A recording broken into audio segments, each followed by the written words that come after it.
weaponize. This is how guys do it with girls. Oh my God, you that pill story I told you wasn't on the table. Okay, but that's not weaponizing. Yes, it is. Oh, really? You talk about stuff all the time that's like, what about when you push me to show you how much I made on that video? You're like, you do this. You were fucking being an asshole. It's all on the table, It's not all on the table. You forced me. You were literally, get your phone out fucking now. Do this right now. Like, you never told me no. I did. I said, please don't. Please edit this out. It's on the podcast. I was like begging. There's like tears in my eyes. I'm like, please edit this out because like I really didn't know. Well,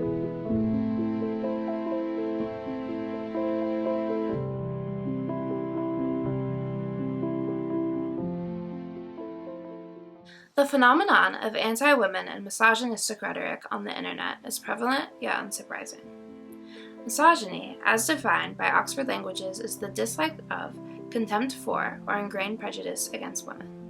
I can't begin to cover every time misogyny has ever taken place in history, but a very telling point in history is when the term misogyny was coined.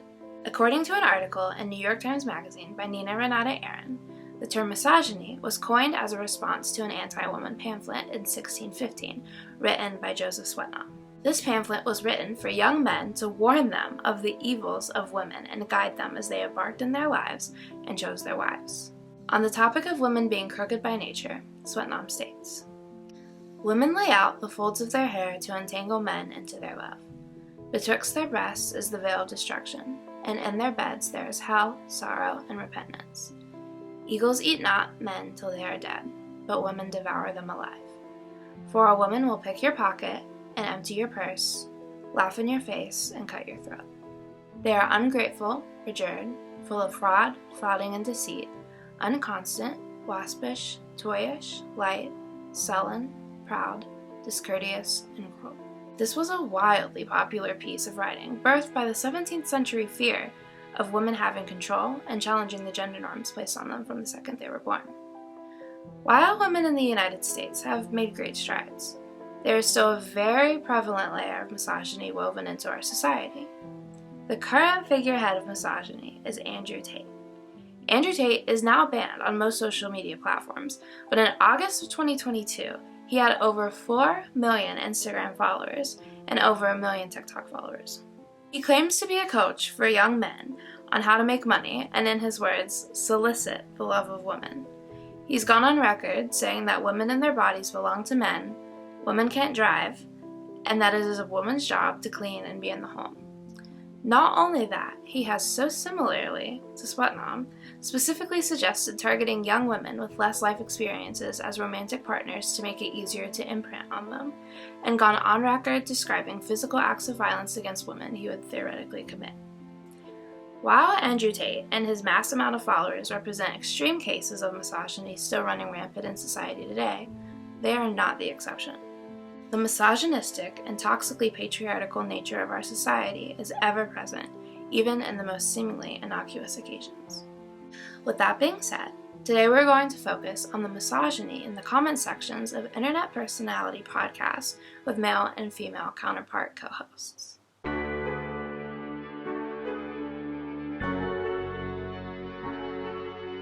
3 of my favorite podcasts were the inspiration for this video essay.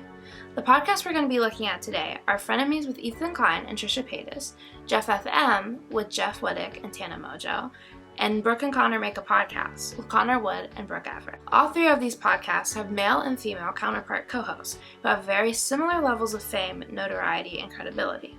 In order to showcase how misogyny manifests in these comment sections, I have collected data from the top 50 comments of each of the 3 podcasts to determine where casual misogyny lives in language. The first podcast I'm going to be discussing is Frenemies. Frenemies is a podcast hosted by Ethan Klein and Trisha Paytas. In their podcast, Ethan and Trisha would discuss their lives, pop culture, and news. Their podcast was well known for being extremely funny, as well as the arguments the pair would get into. It's well known through internet lore that both Ethan and Trisha refuse to shy away from any controversial topics and have both openly spoken about their personal mental health issues. But Trisha has received undeniably more scrutiny than Ethan has ever received in similar circumstances. Here are some examples of those times. What does that mean? You're trying to attack our parental abilities? Let's just move on. There's no attack. I just made a comment. There's something wrong with having a nanny? In my eyes, yes. Really? We just keep doing the beauty. What about daycare? Daycare's different. Why? daycare is.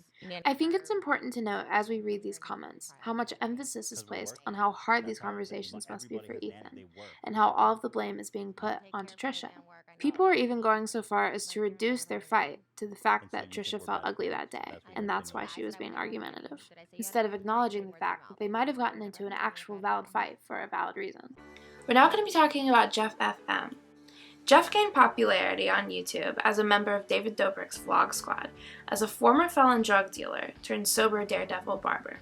Tana Mojo gained popularity on YouTube for her wild story times and is relevant today for her wine brand, vlogs, TikToks, and collaborations with other YouTubers. Since their podcast is hosted on Jeff's account, his original audience is a huge percentage of viewers. Originally, his audience was very receptive to Tana, and most of the comments pertain to Jeff and Tana becoming romantic partners. Then, Jeff and Tana recently got into an argument because they both participated in actions that hurt the other. In the comment section of their most recent episode, the comments were widely anti-Tana and brought to light parts of Tana's personalities that the viewers took issue with that had not been brought up before this.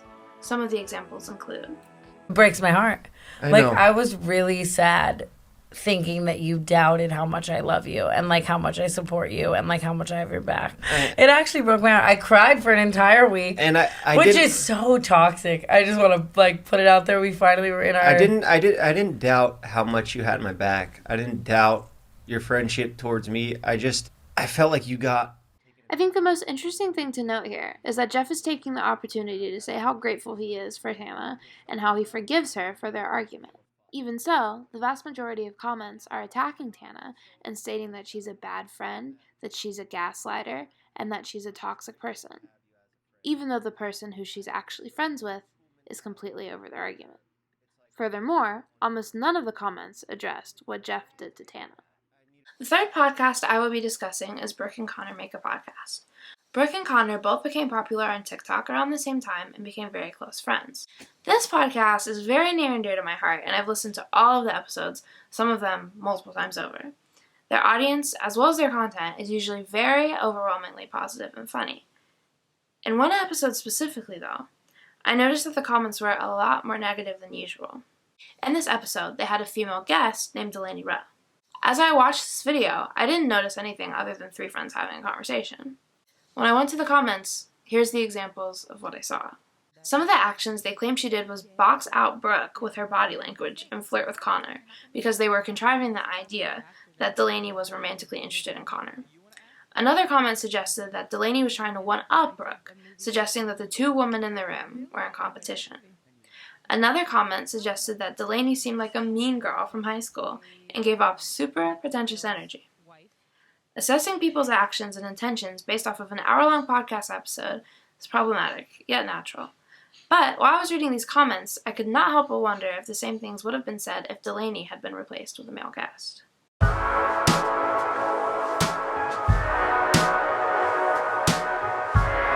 After conducting this research, I was dumbfounded. I decided to reach out to Laura Tamborelli, a woman and gender studies professor at the University of North Carolina at Charlotte, who specializes in women in media and gender performativity. I asked Dr. Tamborelli, from her perspective, the struggles that women face in terms of misogyny. In her expertise, she stated, "You have to be louder, but the right kind of loud. You have to work harder, but not complain about it. You have to mind your gender while also differentiating yourself to stand out in a way that's not alarmingly competitive.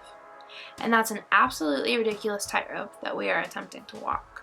This modern-day tightrope, Professor Tamborelli noted, starkly mirrored the 17th century viewpoints of Joseph Swetnam, the man who inspired the definition of misogyny. Swetnam so tersely stated of women, "If you do but look after another woman, then she will be jealous. The more you love her, the more she will disdain you. And if you threaten her, then she will be angry. Flatter her, and then she will be proud. And if you forbear her, it makes her bold.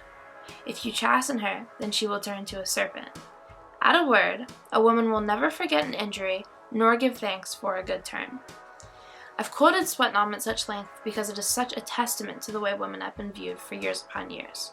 It seems that the consensus throughout history is as follows: women are too much and not enough, and balance will never be struck. Misogyny seeps through the cracks even when we least expect it, and it comes from all genders of all ages. We can plainly see this on the internet. Dr. Tamborelli stated that, because of the anonymity the internet trolls have the luxury of, the amount of backlash that a woman can get occupying space in that industry is entirely different than the backlash someone would get in an office. There's no protection for women outside of don't read the comments, which isn't protection, it's just burying your head in the sand. We can see on the internet an almost free-range production of misogynistic notions that we have to learn to recognize as misogyny and then to challenge. Because it is so ingrained in our society and sometimes even rewarded on the internet with upvotes and comments, we can easily fall into the pattern of scrutinizing a woman for stepping out of the boxes we have placed her in. All of this has led me to the question, how can we catch ourselves and stop our own internal misogyny? I asked Dr. Tamborelli this, and she left me with a very powerful call to action. Ask why. Dr. Tamborelli mentioned A5 methodology, which originated with the Toyota company. It's a very technical problem-solving technique, but in its simplest form, she stated, you keep asking the question why, at least 5 times. The goal at the end of it is to get to the root cause. Before you deem women inferior, or develop assumptions and opinions about women, if we ask ourselves why we are coming to these conclusions, we might find out that the reason is rooted in our society's long-standing partnership with misogyny to hold women down and keep them in the boxes they are socialized into. True equality comes in the form of recognizing when we are thinking and acting through a lens of misogyny.